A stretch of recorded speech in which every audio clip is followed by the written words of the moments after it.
तो जिनकी यहां संपदा की कमी होती है, वैभव की कमी होती है, लक्ष्मी की कमी होती है, प्रतिष्ठा की कमी होती है, धन की कमी होती है, उसके लिए रविवार को अगर लोटा भरकर शिव को समर्पित करा जाता है तो घर में तेज लक्ष्मी प्राप्त होती है।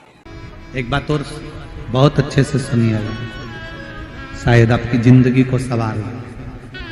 शिव महापुराण की कथा में आज एक बात अपने भीतर लेकर जाना। स्वयं नर नारायण ने भास्कर देव से कहा, जीजियों, मेरे जीजाओं, मेरी बेटियों, बेटाओं, कभी मौका लगे, शंकर भगवान के शिवलिंग के पास में आप बैठे हैं, कभी मौका लगे और आप पूजन करने के लिए गए, कभी पूजन करने के लिए, और आपको शंकर भगवान के शिवलिंग के पास में या शंकर भगवान के शिवलिंग के ऊपर कनेर का अगर पीला फूल देखा है ना आप लोगों ने, अरे बोलो तो जम के, देखा है? कनेर का यदि पीला फूल शिवलिंग के आसपास में या शंकर भगवान के ऊपर कहीं रखा हुआ भी दिख जाए, विषम परिस्थिति हो, बहुत हिम्मत ना हारते हो, कभी भगवान अकेले में एकांत में आप पहुंचे उनके पूजन के लिए, कनेर का पुष्प वहां रखा है, चाहे वो जलाधारी पर रखा हो, चाहे वो शिवलिंग के पास में रखा हो, शिवलिंग पर रखा हो, उस कनेर के पुष्प को अगर आप 5 जगह का स्पर्श कराकर अपने हृदय की बात कहकर वापिस महादेव को समर्पित कर देते हो, तो भी मेरा महादेव तुम्हारे दुख का निवारण कर देगा। अब वो 5 स्थान, पहला गणेश जी का जो स्थान होता है वह जगह, दूसरा षडानंद कार्तिक, तीसरा अशोक सुंदरी वाला स्थान, चौथा जलाधारी जो ऊपर से बूंद बूंद जल नीचे गिरा रही है, जया, विषहरा, श्यामली बारी, दौतली, देव, शंकर जी की 5 बेटियों का, और 5वें नंबर का है शंकर भगवान के, जो कैसे वर्णन किया जाए, त्रिशूल के 3 भाग होते हैं। करें दर्शन आप लोगों ने, ये से सामने त्रिशूल लगा है, इस त्रिशूल के ऊपर देखेंगे तो 3 भाग दिख रहे हैं, नजर आ रहे हैं सबको? त्रिशूल का जो 3 भाग होता है, उस 3 भाग का जहां ज्वाइंट होता है, जहां मिलता है, एक जगह पर देखो तीनों भाग एक जगह पर मिले हुए, 3 भाग का जहां मिलन होता है, 5वां स्थान, ये 5वां स्थान, यहां पर स्पर्श कराकर शिवलिंग पर अपनी कामना कर कर श्री शिवाय नमस्तुभ्यम कहकर बाबा से अपने मन की बात कहकर जो समर्पित कर देता है, हम 3 महीना भी नहीं कहेंगे, हम तो कहेंगे अगर ज्यादा दुख है 3 दिन इंतजार करना, मेरा बाबा उस दुख को मिटाएगा। जिन बेटा बेटियों का विवाह नहीं होता, उन बेटा बेटियों के लिए मान लो अगर कोई ग्रह ऐसे हो गए कि भाई संबंध टूट गया, और संबंध टूटने के बाद तलाक हो गया, होने के बाद दूसरा विवाह ही नहीं हो रहा, संबंध टूटने के बाद मंगल विवाह दूसरा हो ही नहीं रहा, तो प्रयास करिएगा। माँ जगतजननी जगदम्बा का हाथ इस तरह से रहता है, आपने दर्शन करे होंगे पार्वती मैया के शिव मंदिर में, तो पार्वती जी का हस्त कमल शंकर जी की साक्षी में हमेशा बंधा हुआ रहता है, शिव की साक्षी में। महाराज प्रदोष काल में, प्रदोष के दिन, कभी भी किसी भी प्रदोष के दिन, वैसे तो मूल है इसमें सोम प्रदोष का वर्णन, सोमवार की जो प्रदोष पड़े उसका मूलता माना गया है, पर आप प्रयास करना कि किसी भी प्रदोष के दिन जिसका तलाक हो चुका हो, जिसका संबंध खराब हो चुका हो, संबंध हो ही नहीं रहा हो वापिस से, सोम प्रदोष के दिन जहां मां जगतजननी का हस्त कमल बंधा रहता है और शंकर भगवान का शिवलिंग है, आप लोगों ने कथा सुनी होगी कि सबसे पहली यज्ञोपवीत संस्कार, सबसे पहला यज्ञोपवीत संस्कार किसका हुआ था और किसने किया था? महाराज, सबसे पहला यज्ञोपवीत माता ललिता देवी ने भगवान शंकर को यज्ञोपवीत धारण करवाया था।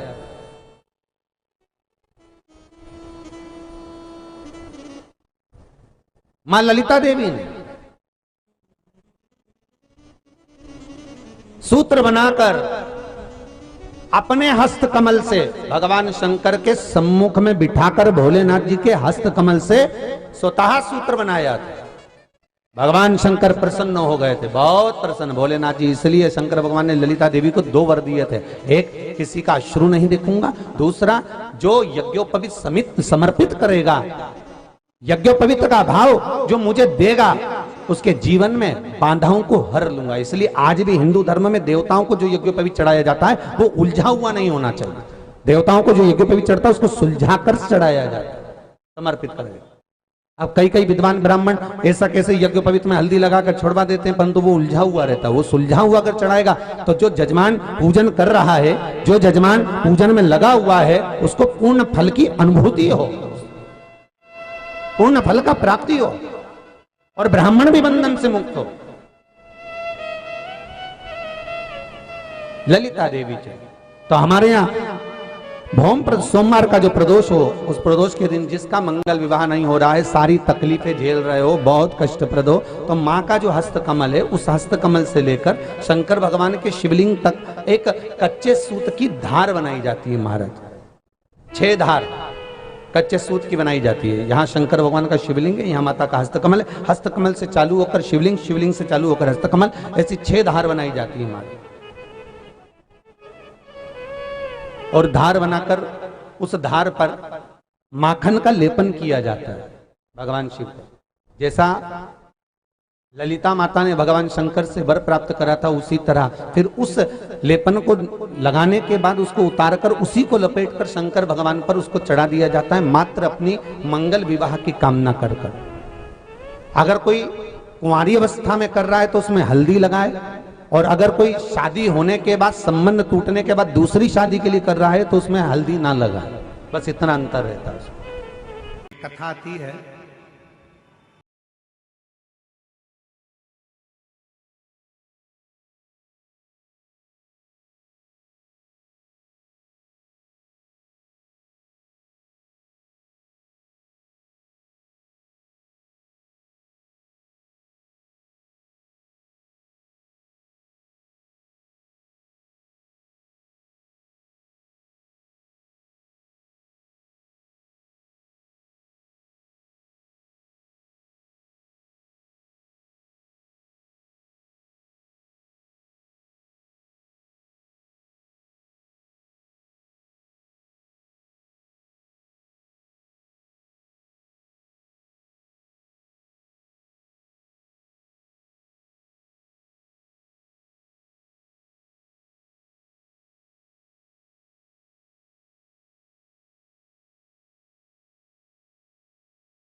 आप तकलीफ में होते हो तो तीन, शंकर को जल चढ़ाने वाला, एक लोटा जल चढ़ाने वाले के पास तीन को भगवान शिव अवश्य भेजते हैं।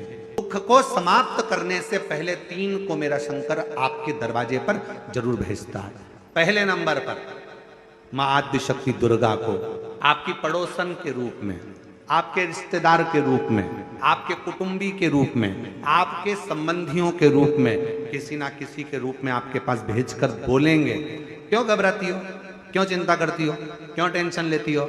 मैंने सुना है कथा में बाबा ने ये बताया था, कहेगा धीरे से, सामने नहीं आएगा तो सुंदर स्वरूप धारण कर कर स्वप्न में आकर कहेगा। ऐसा लगेगा कोई तुम्हें जगा कर कह रहा है कि तू घबराना मती, तू ये कर लेना, समझ लेना मेरे बाबा ने अपनी अर्धांगिनी पार्वती को तुम्हारे पास भेज दिया। भृंगी दूसरे नंबर पर जाता है, उसका काम क्या है? तो कहा भृंगी कभी भी सामने अपने प्रतिबिंब से नहीं आता, किसी का स्वरूप धर कर नहीं आता। भृंगी आपके हृदय में आकर भीतर से बोलने का प्रयास करता है। दूसरे नंबर पर भृंगी आपके मन की वाणी को शिव तक पहुंचाने का प्रयास करेगा। और तीसरे नंबर पर भगवान शंकर अपने भक्त का दुख हरने से पहले तीसरे नंबर पर भेज देते हैं अपने नंदीश्वर को, अपने नंदी गण को मेरे शिव भेजते हैं। नंदी का काम क्या है? जैसे ही नंदी आता है, कोई व्यक्ति के रूप में, किसी रूप में, किसी फोन के रूप में, किसी कॉल के रूप में, किसी पत्र के रूप में, किसी मैसेज के रूप में, जब नंदी तुम्हारे घर में प्रवेश करता है तब वो तुम्हारे रास्ते को क्लीन कर देता है, रास्ते को साफ कर देता है, उसको मार्ग को प्रशस्त कर देता है। अगर मनुष्य की देह मिले तो तीन चीजों से बचना। पहले नंबर पर है कर्ज, दूसरे नंबर पर है क्लेश और तीसरे नंबर पर है कलंक। यदि संसार में जन्म मिले तो इन तीन चीजों से बचने का प्रयास करो। पहले नंबर पर है कर्ज।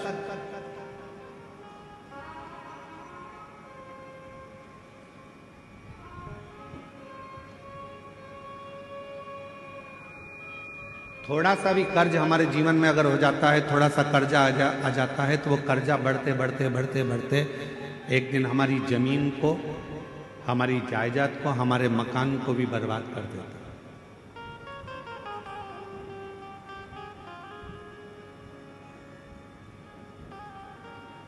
मेरे छत्तीसगढ़िया रहवासियों से पहले भी निवेदन करा था भिलाई में, और आज फिर छत्तीसगढ़िया के रहवासियों से निवेदन करूंगा, मेरे छत्तीसगढ़ के रहवासियों से कहूंगा कि अपनी जमीन को बेचकर शहर जाने का प्लान मत बनाओ, बल्कि अपनी गांव को इतना उज्जवल बनाओ कि शहर का आदमी भी तुम्हारे गांव को देखने के लिए पहुंचे।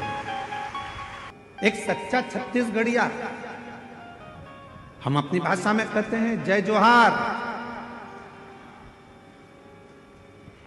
छत्तीसगढ़िया सब लोग, मतलब एक सच्चा छत्तीसगढ़िया वो होता है जो जहां रह रहा है, जिस भूमि पर रह रहा है, उस भूमि को, उस घर को, उस गांव को इतना उज्जवल बना ले, इतना प्रगतिशील बना ले कि फिर उसको देखने के लिए दुनिया के लोग, दुनिया के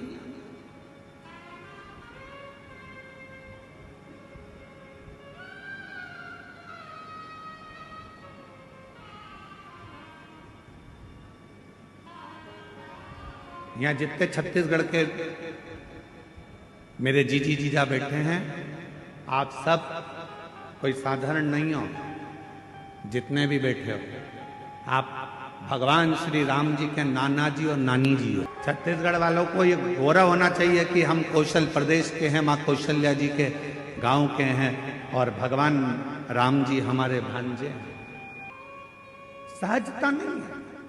शिव भक्त को शिव महापुराण की कथा कर रही है, संसार के रहवासियों को तीन चीजों से बचना चाहिए। पहले नंबर पर है कर्जा, दूसरे नंबर पर है क्लेश, तीसरे नंबर पर है कलंक। ये तीन चीजें जब व्यक्ति के जीवन में अगर हो जाती है तो पूरा जीवन बर्बाद हो जाता है, पूरा। पहला बच्चों कर्ज से, ₹10 भी किसी का अगर कर्जा है तो वह हमको एक ना एक दिन डुबो देगा। इसलिए कर्जे से बचने का प्रयास करो। आज हो क्या रहा है, लाओ हम तुम्हें कर्जा दे देंगे।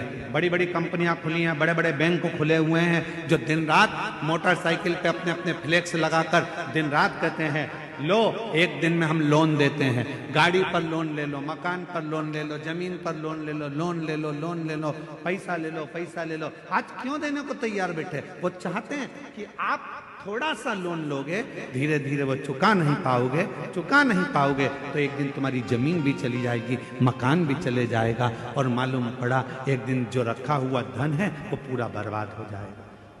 समझ की जरूरत है। लोन देने वाली कंपनियां बढ़ गई, लोन लेने वाले बढ़ गए, पर अब समझ की जरूरत है कि हमको ना कर्ज लेना है, ना हमको क्लेश में रहना है, और ना हमको कलंक में रहना है। हमें तो शंकर भगवान की अविरल भक्ति में रहना है, शिव की वजह से। कर्ज से थोड़ा सा बचना, थोड़ा सा। और जब यह मानव देह कर्ज से बच जाए तो इसको क्लेश से बचाने का प्रयास करो कि परिवार में रह रहे हो, गांव में रह रहे हो, नाते रिश्तों में रह रहे हो, कुटुंब कबीले में रह रहे हो, कोई क्लेश नहीं होना चाहिए। आपस में थोड़ा साझा बनाकर, थोड़ा सा।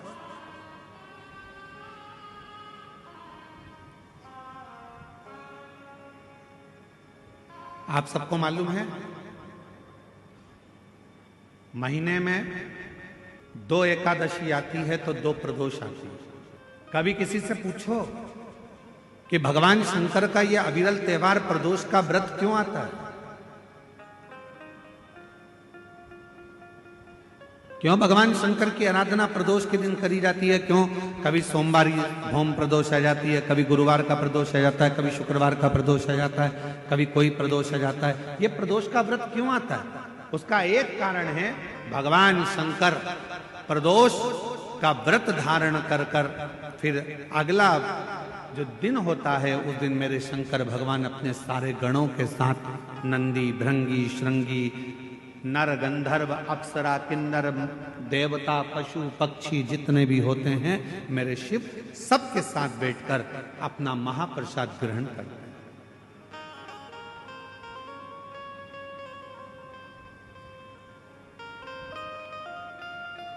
साथ बैठने पर हमारा क्लेश समाप्त होगा। आज के जमाने में 4 भाइयों का परिवार, एक इधर जा रहा है, एक उधर जा रहा है, देवरानी, जेठानी, ननंद सब अलग अलग क्षेत्र में जा रही, कोई सुनने को तैयार नहीं। तो शिव महापुराण की कथा कहती है एक कर्ज से बच जाओ, दूसरा क्लेश से बचो। हफ्ते में, महीने में एक दिन ऐसा बनाओ जिस दिन मेरे घर के पूरा परिवार एक जगह पर एकत्रित हो, भोजन करें, साथ बैठें, साथ बैठकर अपने परिवार की चर्चा। हम ये भी नहीं कहेंगे कि तुम किसी परमात्मा की आराधना करो कि साधना की आराधना, आप तो साथ बैठो, अपना मनन चिंतन करो कि हमें अपने घर को कैसे संवारना है, हमें अपने परिवार को कैसे संवारना है, हमें अपने बच्चों को उच्च शिक्षा कैसे देना है, हमें अच्छी चिकित्सा कैसे देना है।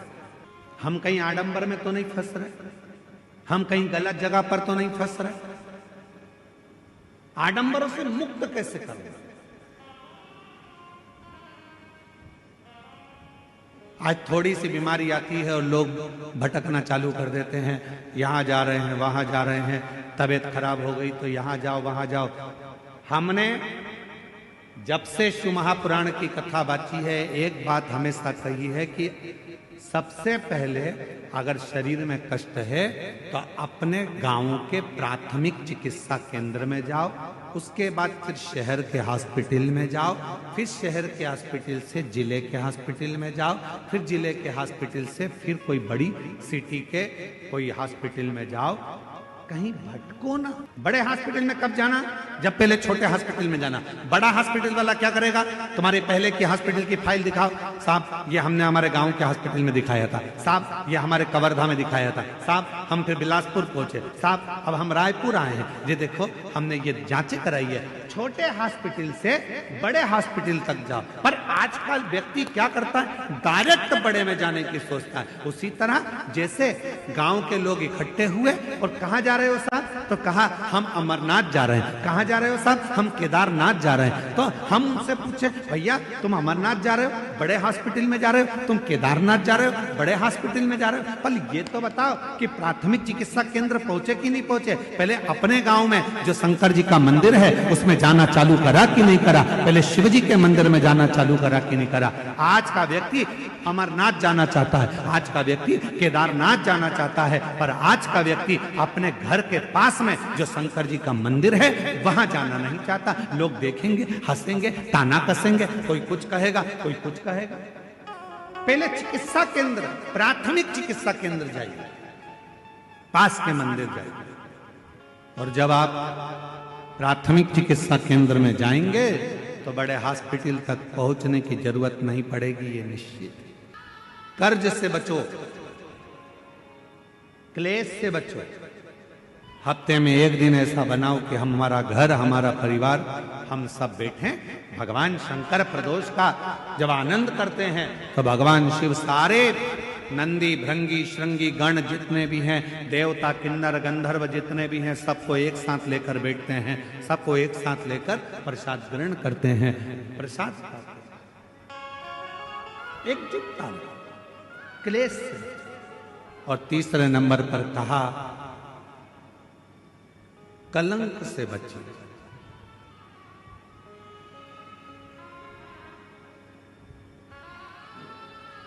हमारे सनातन हिंदू धर्म में पतंग उड़ाने के लिए एक दिन दिया गया।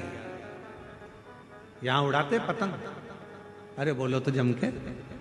कब उड़ाते हैं? जम के बोलो। मकर संक्रांति। हमारे सनातन धर्म में, हिंदू धर्म में पतंग उड़ाने के लिए एक दिन दिया है, मकर संक्रांति का दिन। उड़ा लो जितनी उड़ाना है, खूब काटो जितनी काटना है। पर हमारे सनातन धर्म में यह कहा गया, साल में एक दिन मकर संक्रांति के दिन खूब उड़ाओ, खूब काटो, पर बाकी के दिन ना उड़ाना ना काटना। शिव महापुराण की कथा कहती है, किसी का कोई काम हो रहा है, किसी के बेटे की शादी हो रही है, किसी की बेटी का संबंध हो रहा है, लोग हर कुछ बोलकर उड़ा देते हैं और उसके संबंधों को काट देते हैं। शिव महापुराण की कथा कहती है, कोई उन्नति की सीढ़ी पर चढ़ रहा है तो उसको चढ़ने दो, बढ़ने दो, उसको काटने का प्रयास मत करो, क्योंकि हम सब सनातनी हैं। सनातनी काटता नहीं है, सनातनी जोड़ता है।